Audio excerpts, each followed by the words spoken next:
Sveiki, labas visi. Labai buvo smagu su jumis susitikti gyvai, Zoom'e ir aš labai džiaugiuosi visų pirma, kad jau pas daugumą prasidėjo tikri darbai, prasidėjo sekėjai, prasidėjo peržiūros, įkėlėt jau ne vieną video ir tai labai labai džiugina.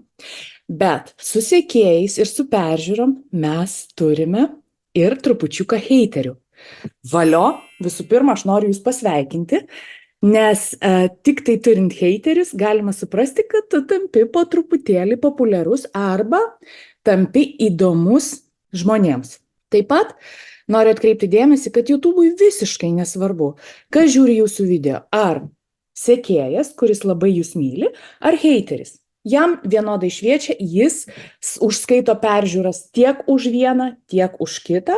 Ir kuo daugiau mes turėsim peržiūrų, tuo greičiau surinksim 1000 sekėjų, 4000 valandų ir galėsime pajungti monetizaciją. Taip, kad nepergyvenkite dėl heiterių, viskas su tuo tvarkoje.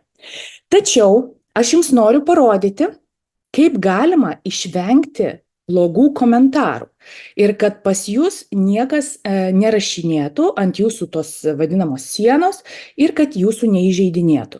Tai kaipgi mes nustatinėjame, YouTube'as turi tokią galimybę kaip nustatymai, gali įrašyti žodį, kurio jeigu žmogus komentuos jūsų video ir tame komentare bus tas vienas žodis, komentaro nematysite jūs ir nematys jūsų sekėjai. Pats heiteris matys tą komentarą ir jis galvos, kodėl nieks jį neatsako, kodėl nieks jį nereaguoja. Labai gerai, labai gerai. Va, o jūsų sekėjai to komentaro nematys.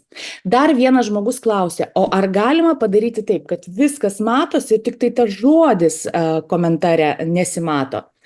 Deja ne, nesimatys viso komentaro. Todėl savo sekėjams jūs galite pasakyti, kad jeigu norite kažką išsakyti, savo nuomonę ar pasiūlyti, kaip man geriau reikėtų įrašinėti video, parašykite, prašau, komentarą, bet be keiksmažodžių. Nes keiksmažodžiai ir kiti blogi žodžiai pas mus yra blokuojami. O dabar kaip blokuoti, aš jums parodysiu. Pas mus yra išėjęs naujas video roko. Gerai, būtinai jį pažiūrėkite, kas dar nematėt. Kurioje vietoje mes blokuojam? Matot, viršuje einam į mūsų kanalą ir keliaujam į YouTube Studio.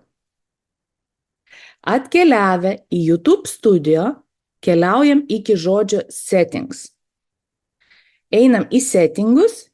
Ir settinguose yra community, bendruomenė, jeigu lietuviškai bus pas jūs.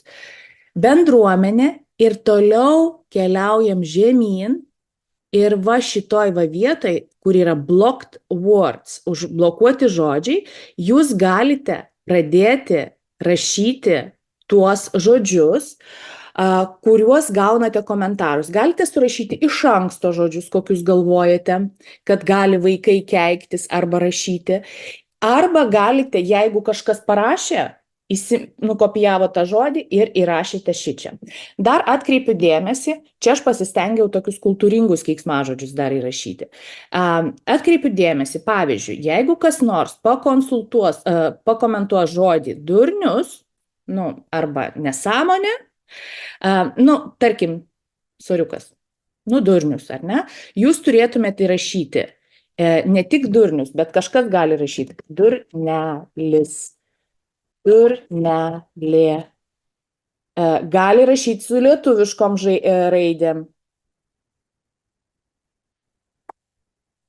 Todėl jūs turėtumėt įrašyti būtent visus to žodžio linksnius ir praktiškai ties tuo žodžiu jau bus viskas sutvarkyta. Tai va šitoj va vietoj pas jūs atsiranda tie stop žodžiai, su kuriais žmonės nebegalės nieko blogo apie jūs pasakyti. Šitoj va vietoj bus žodžiai, ar ne? O šitoj vietoj atsiras sekėjai, kuriuos jūs aplamai užblokuosite kaip patį sekėją.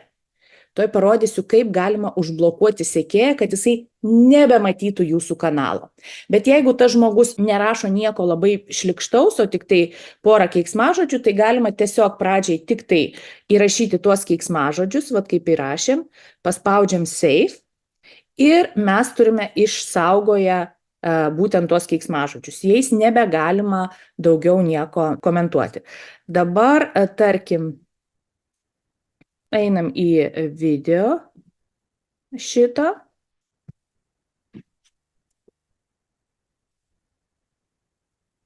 Ir kurioj vietoj galima blokuoti aplamai žmogų, kurio jūs nenorite, kad matytų.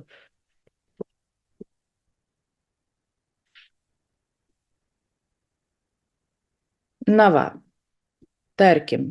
Ar jūsų Tarkim, yra video ir kažkas parašė. Čia žmogus, visų pirma, Vytautai, ačiū už tavo komentarą, jisai yra labai geras ir mes tokio komentaro niekada neblokuosim. Tačiau aš noriu Jums parodyti, kurioje vietoje galima užblokuoti. Šalia komentaro yra visada 3 taškiukai, juos kada paspaudžiam, paskutinė nuoroda ir yra hide user from channel. Tai yra pakavoti sekėją nuo kanalo. Kada mes tai padarome, jisai atsiranda pas mus užblokuotose ir tas žmogus mūsų kanalo niekada negali matyti. Tai vat, išnaudokite tokią galimybę, sutvarkykite savo komentarus, jeigu gaunate stop žodžius. Ir dar šiaip mes turime sąrašą roko nuotykių stop žodžių, bet jų yra 4 ar 5 ar 600, aš tikrai nebeatsimenu, kiek jų yra daug, kadangi jų yra ten labai negražių ir neetiškų, mes kaip jums, kaip vaikam, negalime tokių žodžių siūsti, tačiau jeigu jūsų tėvai su mumis susisieks ir norės gauti tuos stop žodžius, kad padėtų jums juos įdėti, tai mes mielai jais pasidalinsime. Tačiau su tuo turi susisiekti su mumis jūsų tėvai. O jūs patys tiesiog renkat po truputėlį negražius žodžius ir dedate tenai į vieną vietą. Tai tiek šiandien apie heiterių komentarus. Geros dienos ir iki susimatymo sekantį kartą.